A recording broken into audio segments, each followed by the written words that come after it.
And I talk to people, there is frustration, and there is anger, and there is bitterness. And what's worse is when people are expressing their anger, then politicians try to say, what are you angry about? This just happened. I want to make a point here today. I was in San Francisco talking to a group at a fundraiser.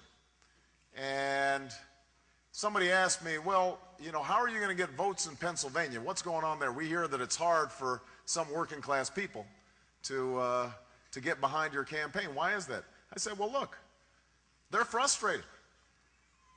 And for good reason, because for the last 25 years, they've seen jobs shipped overseas. They've seen their economies collapse. They have lost their jobs. They've lost their pensions. They've lost their health care, and for 25, 30 years, Democrats and Republicans have come before them and said, we're going to make your community better. We're going to make it right. And nothing ever happens. And of course they're bitter. Of course they're frustrated. You would be too. In fact, many of you are.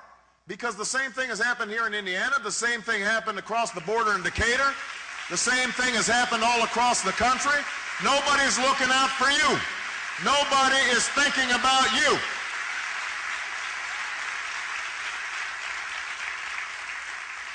And so people end up, they don't vote on economic issues because they don't expect anybody's going to help them. And so people end up, you know, voting on issues like guns and, you know, are they going to have the right to bear arms? They vote on issues like gay marriage, and you know, they take refuge in their faith and their community and their families and the things they can count on. But they don't believe they can count on Washington. So I made this statement. So here's what's rich. Senator Clinton says, well, I don't think people are bitter in Pennsylvania. You know, I think Barack's being condescending. John McCain says, oh, how could he say that? How could he say that people are bitter? You know, he obviously is out of touch with people. Out of touch. Out of touch. I mean, John McCain, it took him 3 tries to finally figure out that the home foreclosure crisis was a problem and to come up with a plan for it, and he's saying, I'm out of touch?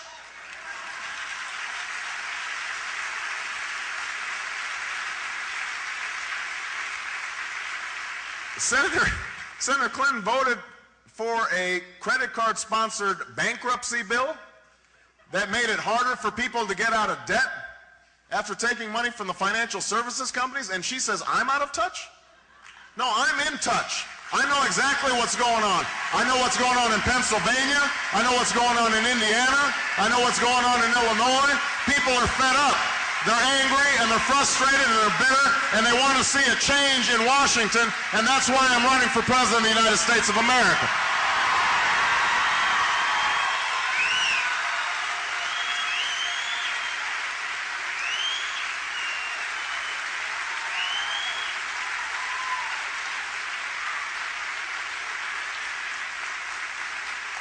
Gloria, he's already being hammered by Hillary Clinton and John McCain, for that matter, for supposedly being an elitist and speaking ill of the people of Pennsylvania by suggesting that the economic problems there are causing them to become bitter and buying guns and becoming xenophobic and all of that. What do you think? Is this a real issue out there?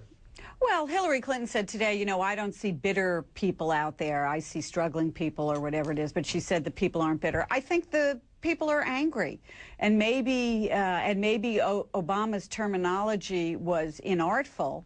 But I think he's expressing a sentiment of mad as hell voters not going to take it anymore that we've seen throughout this election. And that's why perhaps voters are saying over and over again that they want to change. So I think Hillary Clinton's trying to make him into the elite candidate, but he's talking about people being angry. All right, and Hillary Clinton responded to the Obama comments this way, Jeff. Let me play her little soundbite. It's being reported that my opponent said that people of Pennsylvania who faced hard times are bitter. Well, that's not my experience. as I travel around Pennsylvania, I meet people who are resilient, who are optimistic, who are positive, who are rolling up their sleeves.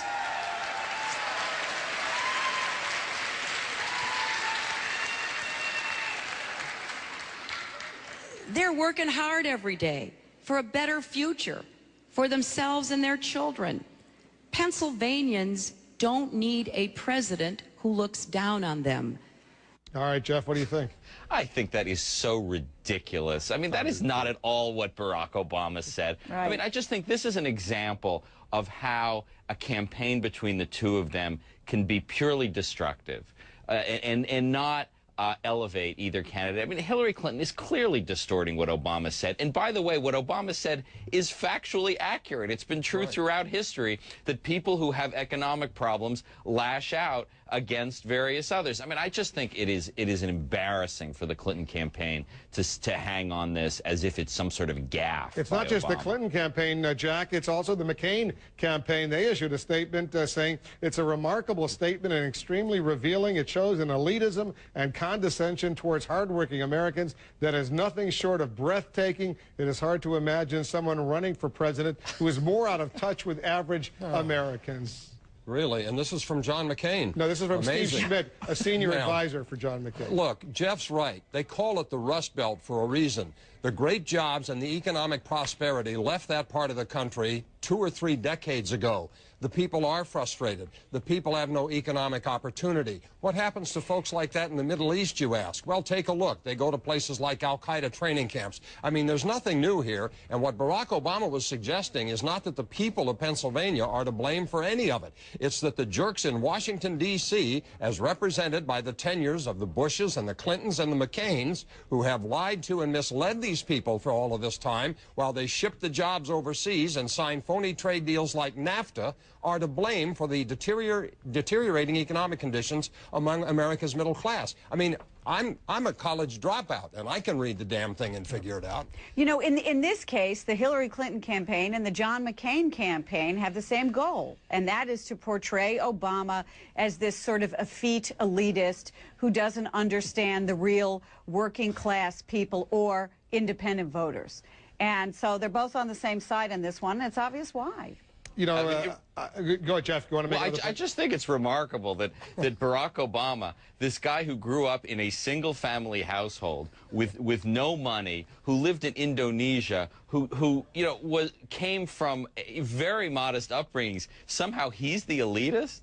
That's really a pretty extraordinary sort of contortion of his background. I mean, it's that Harvard Yale thing. $109 million in the last 8 years, did he?